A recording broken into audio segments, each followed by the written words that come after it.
सर्दी में ठिठुरन और कोहरा बढ़ने के बाद किसानों के टमाटर की फसल में नुकसान की संभावना बढ़ गई है। सिकुड़न रोग लग जाने से टमाटर की फसल खराब होने की कगार पर है। ऐसी स्थिति में कृषि वैज्ञानिक ने ऑर्गेनिक तरीके से उगाई जा रही टमाटर और अन्य विधि से उगाई जा रहे टमाटर की फसल के बचाव के उपाय बताए हैं। छोटे से उपाय कर आप अपनी फसल को सुरक्षित रख सकते हैं। जाने कृषि वैज्ञानिक ने क्या सुझाव दिए हैं। वैज्ञानिक शिवम सिंह ने बताया कि टमाटर की फसल में सिकुड़न की बीमारी अत्यधिक फैल रही है। इसका मुख्य कारण है एक कीट फसल को नुकसान पहुंचाना शुरू करता है।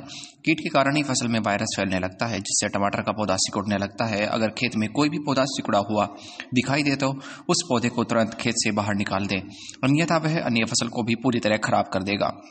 इससे बचाव का एक आसान तरीका है कि खेत के चारों तरफ पीले रंग की एक बांस की बल्ली के सहारे पिन्नी लगा दें। कीट हमेशा पीले रंग पर आकर्षित होकर उस पर चिपक जाते हैं और नष्ट हो जाता है।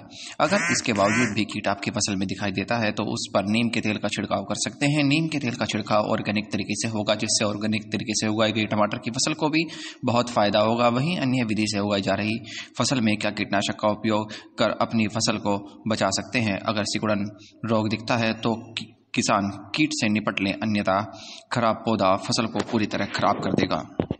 कीटनाशकों का इस्तेमाल करते वक्त 200 लीटर पानी लेकर उसे उचित मात्रा में मिलाकर स्प्रे की टंकी में इस्तेमाल करें। सिकुड़न और झुलसा रोग दिखाई देने पर नजदीकी कृषि डॉक्टर से सलाह ले सकते हैं। नमस्कार किसान भाइयों, मेरा नाम डॉक्टर शिवम सिंह है और मैं कृषि विज्ञान केंद्र बागपत में पादप सुरक्षा विशेषज्ञ के तौर पे कार्यरत हूँ। सर, टमाटरों में सिकुड़न रोग आ रहा है, इससे बचाव के क्या उपाय हैं? देखिए, सबसे पहले ये बता दें, टमाटर में सिकुड़न जो रोग आता है उसको लीफ कर्ल बोला जाता है और उसका जो मुख्य कारण होता है वो रोग ना होके एक तरीके से कीड़े की वजह से होता है। पहला कारण तो ये है कि वायरस की वजह से होता है और जो वायरस होता है वो हमेशा एक कीड़े से ट्रांसमिट होता है, जिसको हम व्हाइट फ्लाई बोलते हैं या सफ़ेद मक्खी बोला जाता है। ठीक है, तो अगर आपको कहीं पे भी टमाटर में आपको पत्ती सिकुड़न रोग दिखाई दे, जैसे एक दो पौधे में अगर दिखाई देता है, तो सबसे पहले आपको एक काम करना है कि उसको उस खेत से उस पौधे को वहां से हटा देना है। ठीक है, दूसरा चीज एक काम करना है कि आपको उसके लिए पीला चिपचिपा कार्ड आता है। ठीक है, आप उसको खेत के चारों तरफ लगा सकते हैं, जिससे वो कीड़े जो होंगे पीले रंग पे आकर्षित होकर उस पर चिपक जाएंगे और उनकी मृत्यु हो जाएगी। दूसरा करना यह है, दूसरी विधि यह है कि आप नीम का तेल ले सकते हैं। अगर जैविक की बात करें, बायोलॉजिकल कंट्रोल की बात करें, तो उसमें नीम का तेल ले सकते हैं और नीम का तेल का जो डोज होगा वो 3 से 5 ml प्रति लीटर पानी के हिसाब से होगा। तो जितने भी आपकी मात्रा जरूरत हो पानी के हिसाब से, उसके हिसाब से आप उसका छिड़काव कर सकते हैं। और इसका जो छिड़काव होगा हर 7 से 10 दिन के बाद आपको रिपीट करना है, कम से कम 3 से 4 बार।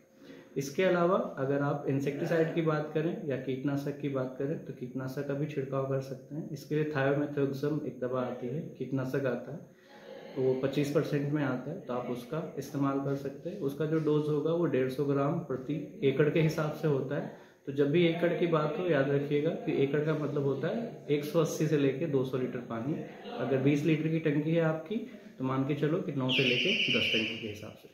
इसके अलावा एक और इंसेक्टिसाइड है, मतलब दोनों में से एक ही करना है। एक तो थायोमेथोक्सम हो गया, दूसरा जो होता है आपका इमिडाक्लोरपिड के नाम से आता है, वो 17.8% के हिसाब से आएगा।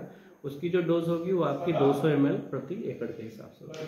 तो आप इसका छिड़काव कर सकते हैं।